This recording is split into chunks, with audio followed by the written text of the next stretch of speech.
No, they sent your boy Chris Paul home in the middle of the night. And for those who don't know, I wake up this morning to find out that Chris Paul no longer plays for the Clippers. And like when I say they sent him home, it's one thing to just be like, hey, this person has been released or however you want to spin it. Vinny, correct me if I'm wrong. They sent him home. They told him to leave and we'll figure the rest out later. They were in Atlanta, if my memory serves me correctly. Like, don't get me wrong, the Clippers are 5-16. They're having a miserable season. They're old and slow, and I can't imagine that. Put it like this: I don't know how happy it would be to be around someone like Chris Paul on a daily basis when things are going well. I can only imagine how miserable it would be to be around an old Chris Paul when you are that bad and that old. So clearly, to the point where you can, Lawrence Franken issued a statement that he made and he sent out to, a bunch of reporters like, hey, this is not a Chris Paul fault. We're going to work with him, blah, blah, blah, all the things. This feels like either A, you said the wrong thing at the wrong time and you just got to go, or we are just sick of your shit.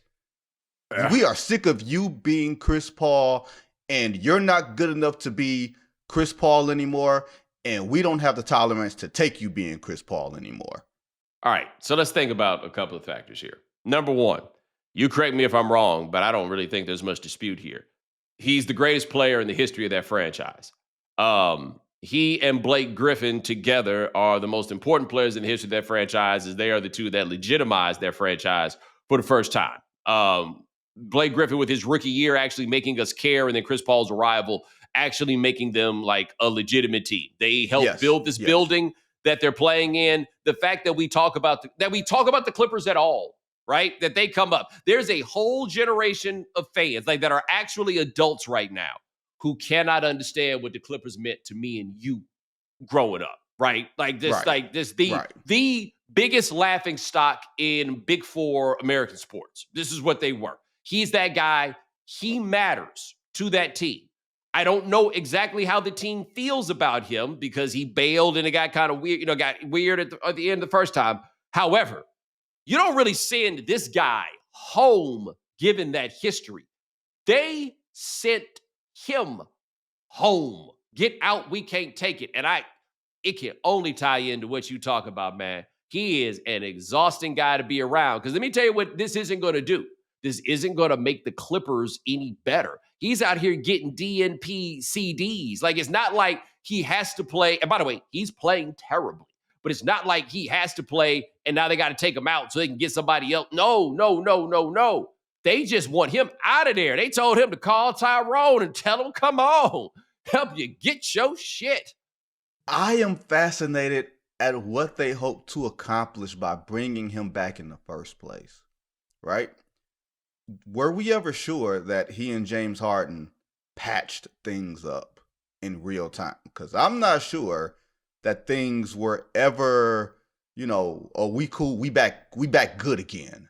Like, it ended pretty badly in Houston in 2019. And because so much life has happened after 2019, we forget that was not that long ago. And those are two very acquired taste type of ball players. And the fact that Jim Harden has us calling him James Harden again for at least a little while longer. Like, he's playing all-star ball. He's balling. He hooping. Like, he is hooping. It don't matter because the team ain't doing much, but he's hooping. You got Ty Lue, who's having a miserable year. You get all these ways that you have rolled snake eyes as a franchise. And then you got Chris Paul, who's not playing no more. And then he announces somewhere along the way that he is having a going away tour. Like, this is it. Like, yeah, as if we didn't see it. And the day that he announces his retirement, what does Jim Harden do? I'm going to drop 50 in North Carolina. Should have retired right then. Should have just called it right then and there. That's it. Well, the other thing, this team built itself around a player who ain't got nothing for you on the soft skills, the leader stuff. And that's Kawhi Leonard, right? Like this whole plan Mm-hmm. was built around a guy who don't really talk that much. Okay. Mm-hmm. You bring in James Harden, and that's not really what he does. Okay.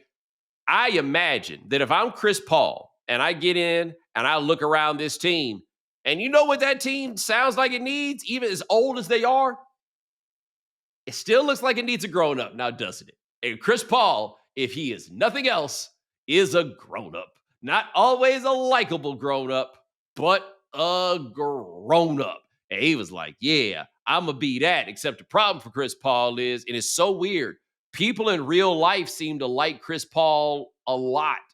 People in basketball do not.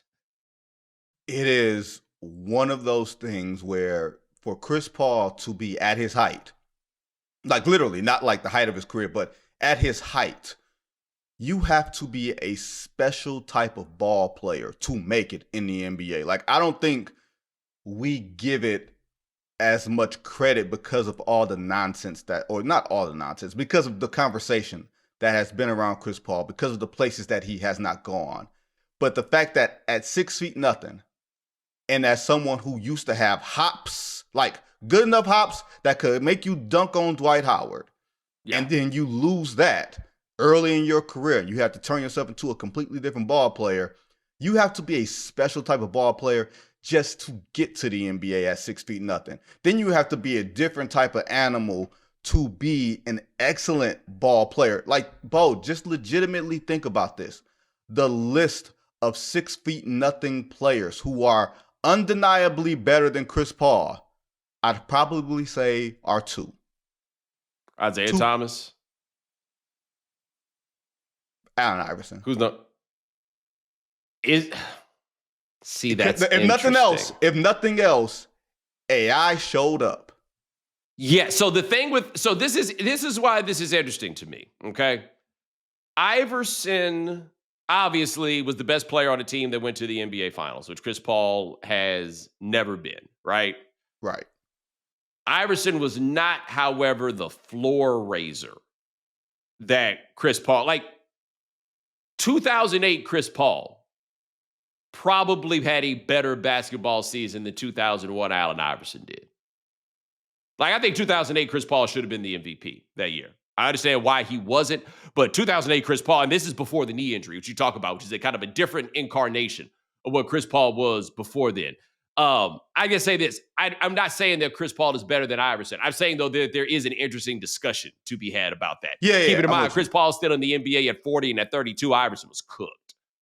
Yeah, I mean, just like two different types of, ball players. And yeah, it winds up being a different level of, like, I'm not going to fight you if you say that Allen Iverson is not better than Chris Paul. Like, that's not the thing. But the fact that Chris Paul, like you said, found a way to reinvent himself as he aged, wound up being part of some really, really good teams, catching some bad luck along the way, some of it self-inflicted, some of it health, whatever you want to call it. Like, you have to be a certain level of probably ornery. You probably have to be a different level of ornery. And you have to ask yourself, wind up, like, historically, was Chris Paul wrong place, wrong time? Or was Chris Paul the common denominator of all the bad things that wound up happening? And there's no real way to answer that right now, because had the Clippers gone to the Western Conference Finals in 2015 against the Golden State Warriors team that was really, really good, but we're not sure that they were championship ready, how different is this discussion? That was the one, because that 2014-15 switch, what happened in between those two seasons is interesting, because the last team to beat the Warriors before everything changed were the Chris Paul, Donald Sterling-less Clippers, right? Where they wore the stuff inside out and took all the stuff off and everything else. And they beat the Warriors in 7, and Joe Lacob got Mark Jackson the fuck up out of there because it was beef, right?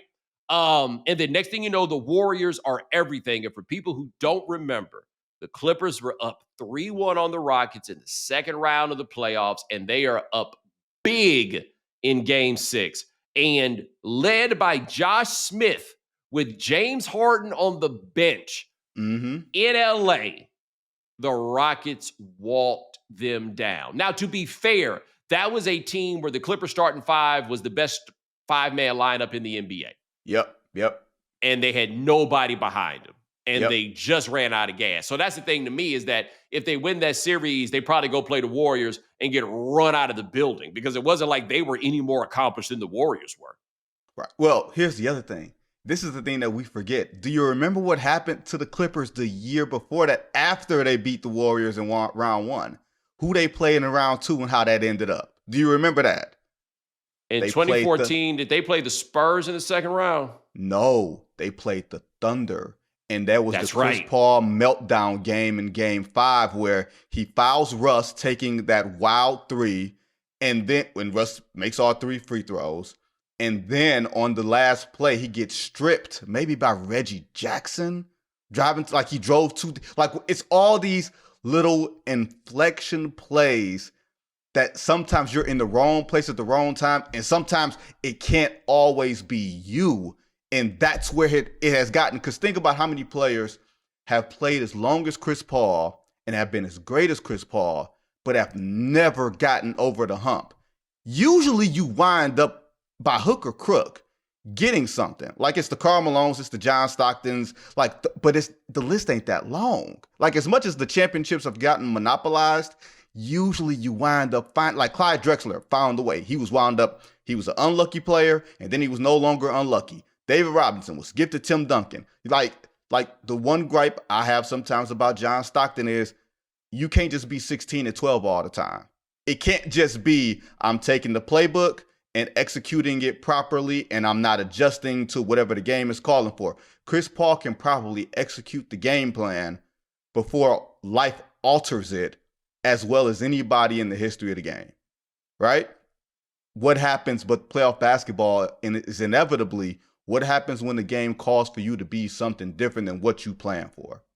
And that's where Josh Smith happens. And that's where, wait, why did I foul Russell Westbrook taking a 3 when we are up 4? He's taking a 3. This is what we want. Like, it sounds like we dogging on Chris Paul here. It just shows how thin the margins are when you are that great and you're trying to get rings in the Spurs/Warriors era of the Western Conference.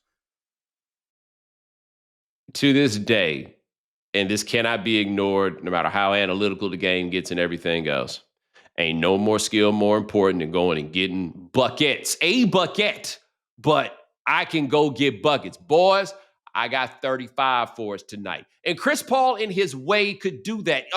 What was that game in that playoff year they went to the finals in Phoenix? I don't think it was against the Bucks, but you remember the game I'm talking about where he just kept walking them, or was it the next year? He just kept walking them down to the elbow. No. It was a clip when he beat the Clippers and he forced Pat Bev into the ultimate villain move. That was the clinching. That was the clinching. I think he scored 40. Yes, and he just went and got bucket after bucket after bucket. And that's almost the exception that proves the rule in this case that we're talking about. Like the thing about Isaiah Thomas that made him so amazing, especially for the day and age that he played in is, all right, I'm going to go get these buckets. If y'all just ride along with me, I'm the one guy in the building for this team that can go get these buckets. I got you. Don't worry about it. Because sometimes only thing that's going to work is I can go get these buckets. Giannis, when he had that game 6 to win that series against Phoenix, is just, hey, man, I'm going to go get these buckets. That's what makes Allen Iverson at 6 foot so amazing. Again, Isaiah Thomas. It's really difficult for a guy that size to say, you know what? I'm going to go out here and do this. A guy like the other Isaiah Thomas who could do that in the regular season, but not really when it comes down to it in the playoffs. Like at that point, he ain't really going to be able to give it to you. Chris Paul lacked that single most important skill, right? Like that's why you talk about Chris Paul versus Steph Curry. That's the giant difference right there, man. Steph Curry's like, hey, 35? Yeah, I can do that. Okay. Easy. And you make alterations through the game as the game goes. Like maybe Zeke says, Michael Jordan's guarding me. I have to go score 35 tonight. He's actually done that. And these are against, you accept the challenge of, you know what, this is going to be a little uncomfortable for me. I might have to take a lot of shots that go against the percentages and everything else, but who else going to do it but me? And you got to be able to take that. And Giannis, when he made all them free throws, who else going to do it but me? inevitably, I think you have to do things that make you feel a little uncomfortable, that make you step outside yourself. Michael Jordan in the 91 NBA Finals averaged 11 and a half assists. You think he was thinking about, I'm going to pass to John Paxson a whole bunch this series? No, that's just what the game called for. And the guys whose regular season and playoff numbers mirror the exact same things, almost to the degree of, like low turnover guys. Like to some, like in NFL, the guys who don't throw interceptions. That means you're not taking the chances of throwing it into those holes and making guys run to get to those spots. Same way for point guards. Sometimes you got to throw those passes just so everybody can look alive. You know what I mean? Like you get that guy to say, "Hey man, look alive, keep your head up." Like Magic Johnson throwing the ball to the back of your head. "Hey man, I wasn't open." Yes, you was. You open because I synced it. Like one of those type of things. And that might be the one separator between the tier that I consider to be the ultimate tier, the Magic Johnson Zeke tier, to everybody that comes below them. And I mean everybody that comes below them.